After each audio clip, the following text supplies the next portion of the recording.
मेरे प्यारे मित्रों, आप सभी को आरती अक्षरा का प्रेम प्रणाम। क्षर से अक्षर यात्रा में आपका स्वागत है। आइए सुनते हैं उसका अगला भाग।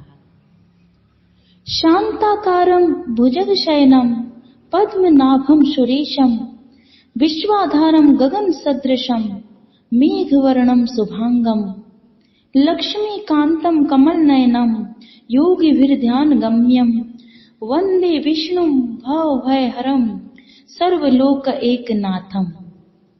साथियों, आज हम में से अधिकांश लोग अपनी सुबह शाम की पूजा अर्चना में उपरोक्त विष्णु स्तुति का गान करते हैं, लेकिन शायद ही कभी इस स्तुति की एक एक शब्द में छिपे अर्थ का किसी ने गहराई से चिंतन मनन किया हो।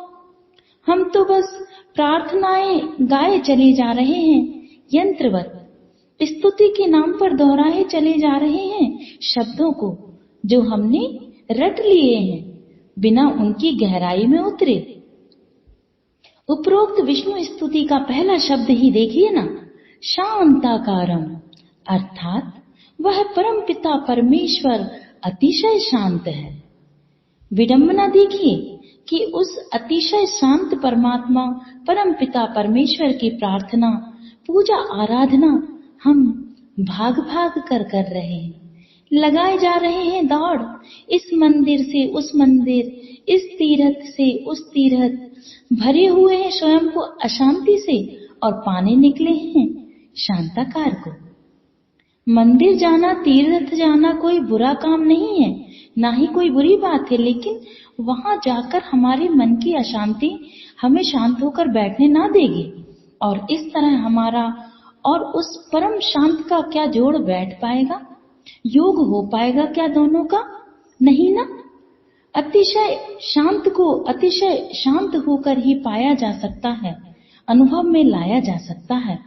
और फिर जिस शांताकार परमपिता परमेश्वर की हम मूर्ति हैं, तो निश्चय ही उस मूर्तिकार की शांति का लहरा हमारे भीतर भी लहरा रहा होगा।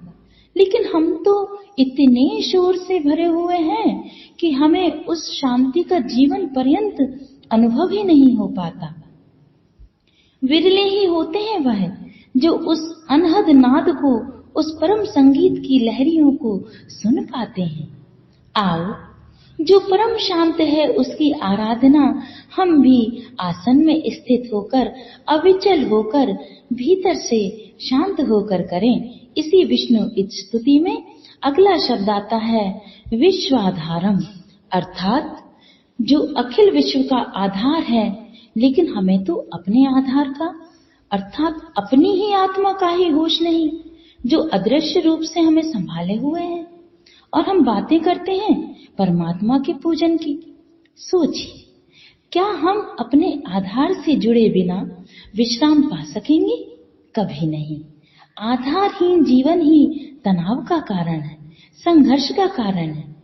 आइए, ध्यान के द्वारा हम अपने मूल आधार अर्थात आत्मा से जुड़ें और इसी को विस्तारित करते हुए इस अखिल ब्रह्मांड के, इस चराचर जगत के आधार, विश्वाधार परमपिता परमेश्वर से अपनी डोर जोड़ लें। वह परमपिता मुझ में, तुम में, फूलों की पत्तियों में, नदियों में, पहाड़ों में, अर्थात कण कण में धड़क रहा है। अखिल ब्रह्मांड उसके हस्ताक्षर हैं। वह अनंत आकाश है। आओ, हम उस अनंत आकाश में अपने प्राण पंक्षी को मुक्त होकर उड़ान भरने दें। आओ, ध्यान करें। साथियों, उपरोक्त विष्णु स्तुति में एक शब्द आया है योगी फिर ध्यान गम्यम, अर्थात वह ईश्वर, वह अखिल ब्रह्मांड का नायक योगियों को ध्यान करने पर उपलब्ध होता है। वही सारे जगत का नाथ है। हम सभी आत्माओं की आत्मा परमात्मा है, जिसका स्मरण मात्र हमें भय से मुक्त कर देता है। लेकिन यदि हम गौर से देखें तो हमारी प्रार्थनाएं केवल भय के कारण निकल रही हैं।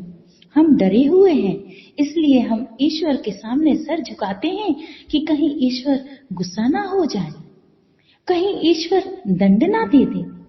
प्रार्थना तो निर्भय चित्त की अवस्था है। प्रार्थना तो वह भाव दशा है जहाँ बोलने के लिए शब्द नहीं रह जाते, जहाँ शब्द गिर जाते हैं, जहाँ रह जाते हैं तो केवल प्रेम में बहते आंसू, रह जाता है तो केवल अवरुद्ध कंठ, रह जाता है तो केवल अहोभाव।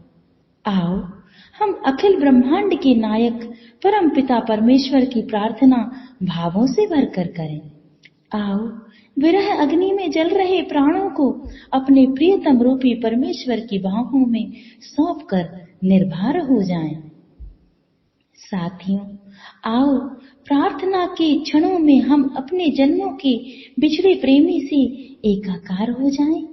आओ अपने परम प्रेमी के सीने पर सिर रखकर विलाप करें कि कैसे रह लिए जन्मों जन्मों तक तुमसे दूर।